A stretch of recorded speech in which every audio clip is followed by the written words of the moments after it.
Okay, good morning students. So as I promised you, मैंने आपको बताया था मैं आपको कॉस्ट ऑफ कैपिटल का एक क्वेश्चन दूंगी। लेट्स सपोज ये आपका क्वेश्चन गिवन है जिसमें आपका टैक्स 30% है और बोला है overall cost of capital calculate करो। सो फर्स्ट अगर आप देखोगे तो प्रेफरेंस शेयर का है, तो it's saying 10% preference shares, face value is 100 and issued at 92। तो प्रेफरेंस डिविडेंड की अगर मैं बात करूँ तो वो कितना हो जाएगा, 10% मल्टीप्लाई बाय 100, ये आपका प्रेफरेंस डिविडेंड आ गया। मार्केट प्राइस आपको 92 गिवन है। तो अगर आपको नंबर ऑफ ईयर्स या रिडीमेबल ईयर्स नहीं दिए हैं तो सिंपली आपका केपी कैसे निकल जाता है, कॉस्ट ऑफ प्रेफरेंस कैसे निकल जाता है, your market price divided by your net proceeding your preference dividend will be divided by your market price. ठीक है, ये आपका केपी आ गया, इसको आप परसेंटेज में कन्वर्ट कर दोगे। ठीक है, अब अगर मैं केडी की बात करते हैं, ठीक है, तो कॉस्ट ऑफ बॉन्ड्स, तो ये बोल रहा है 12 ईयर्स की कॉस्ट ऑफ बॉन्ड्स है, 7% पे इशू थे, सोल्ड एट 880। ठीक है, तो रिडीमेबल वैल्यू कितनी दे रखी है, 880। नेट प्रोसीडिंग दे रखी है आपको 880, रिडीमेबल वैल्यू दे रखी है 1000, नंबर ऑफ ईयर्स लाइफ दे रखी है 12 ईयर्स। तो अब मैं अगर आईआर की बात करूं तो आईआर कितना परसेंट दे रखा है, 7%। तो मैं कैलकुलेट कर दूंगी, 100 को मल्टीप्लाई कर देंगे 7% से, तो ये मेरा इंटरेस्ट आ गया।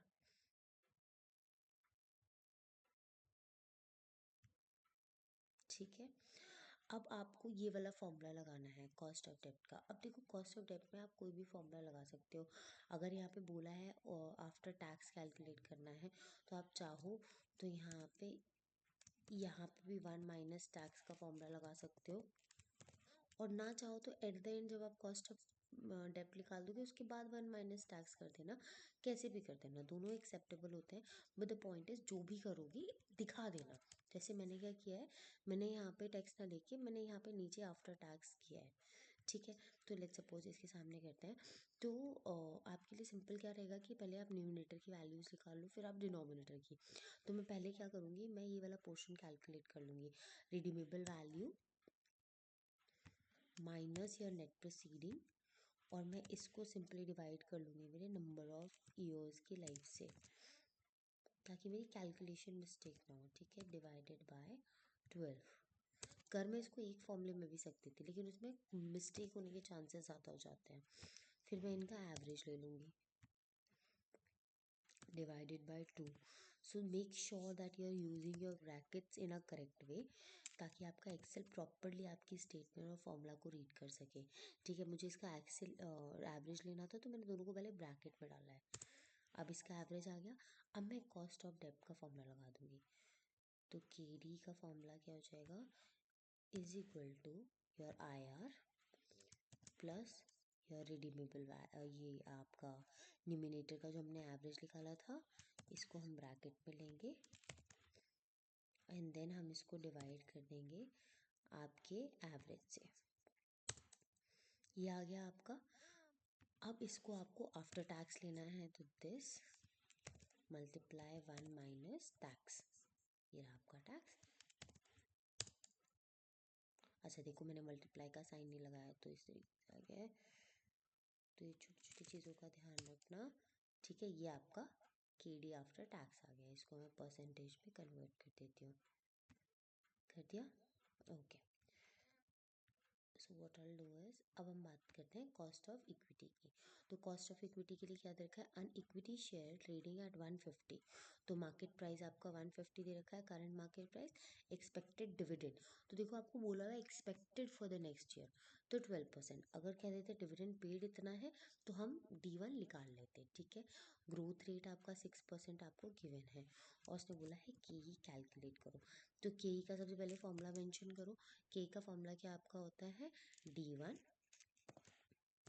डिवाइडेड बाय आपका P0 डी आई कर दिया, एक second, D1 divided by P0, और इसके बाद हम इसमें ऐड करते हैं आपकी ग्रोथ। यही फॉर्मूला होता है। चलो अब इसको लगा लेते हैं। So this is equal to your preference dividend, इसको आप डिवाइड करोगे आपके प्राइस से, इसको ब्रैकेट में डालो, एंड देन आप ऐड कर दो इसमें ग्रोथ, और ये आपका के ही आ जाना चाहिए।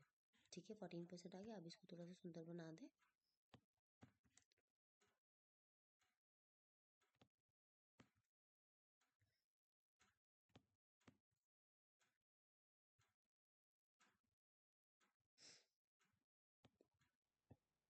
ठीक है, क्लियर है।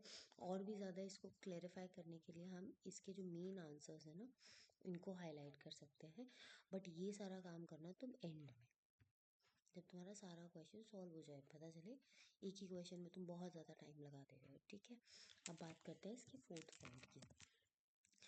फोर्थ पॉइंट बोल रहा है 11% डिवेंचर्स ऑफ फेस वैल्यू इतना redeemable at par after 6 years। Flotation cost इसकी दे रखी है 6%। ठीक है, तो बेसिकली इसमें आपको नेट प्रोसीडिंग कितनी दे रखी है, is equal to 1000 minus 6% of 1000।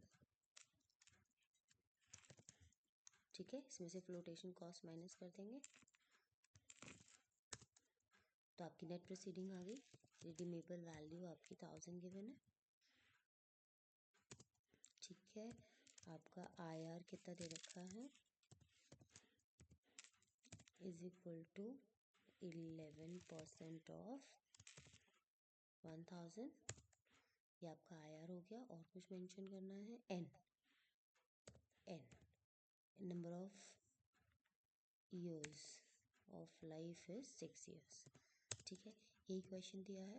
अब अपना के कैलकुलेट कर लेंगे by using this formula only, so I am not mentioning again. तो के डी इज इक्वल टू, सबसे पहले मैं अपनी न्यूमिनेटर की प्रॉब्लम्स को सॉल्व, इक्वेशन को सॉल्व करूँगी। तो उसके लिए redeemable value minus your net proceeding, इसको ब्रैकेट में डालूंगी, एंड मैं इसको डिवाइड कर दूंगी आपके लाइफ से, तो ये आ गया। उसके बाद मैं इनका एवरेज कैलकुलेट करूँगी, ब्रैकेट डिवाइडेड बाय 2, ये आ गया। अब मैं सिंपल फॉर्मूला लगा दूंगी, आपका interest rate plus your numerator value bracket divided by denominator का एवरेज। तो मेरा कॉस्ट ऑफ डेब्ट आ गया। अब मैं निकालूंगी कॉस्ट ऑफ डेब्ट आफ्टर टैक्स, क्योंकि हमारे क्वेश्चन में बोला है, और डिबेंचर्स का आफ्टर टैक्स इम्पैक्ट निकलता है। आपको डिबेंचर में वही तो बेनिफिट मिलता है। तो is equal to this multiply 1 minus, where is the tax, where is the tax, ये टैक्स। ठीक है,